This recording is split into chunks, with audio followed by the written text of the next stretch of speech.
So here's the Heathkit Marauder HX-10 again. I've been having a heck of a time getting the tuning on this thing figured out. And part of it was, let me go into some detail here. The manual, which I just consulted, had this spacer or thrust bearing located right about there. That's where it lived.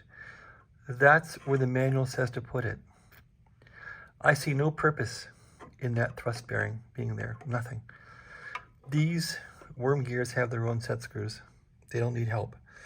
Okay, so if this thrust bearing is not here and this shaft on the end is left to its own devices and is free to move around, so what happens? There's nothing to contain the tuning mechanism from sliding in and out. And that's what I noted. It was not stable. So when I was trying to get this device working that makes the indicator on the slide rule work, it wasn't stable at all. And when I rotated it here to see if I could get any backlash out of it, sometimes this whole shaft would move back and forth. This shaft would move forward or back. And I thought, that's not right. So the manual was probably wrong. And I've moved this collar from here to back here, left this one there, made sure these are tight.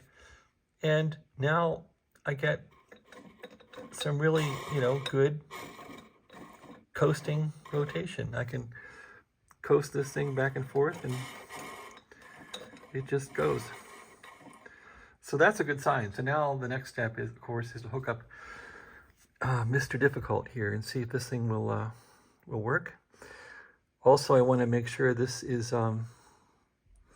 lined up again for its calibration sequence. So that's the story.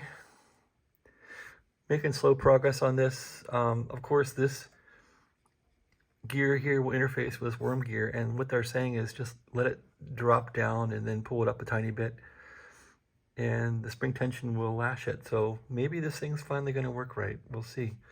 But yeah, if you have one of these, move the collar from here to the back, and that'll solve your knob flying up and down, in and out.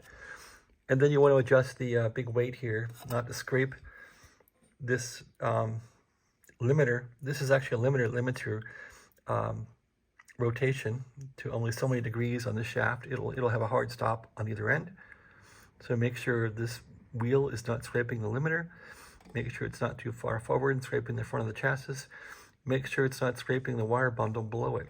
And if you get all that right, you can spin this thing and the weight will actually carry the tuning. So that's what you want. Thanks for watching. Have a nice day.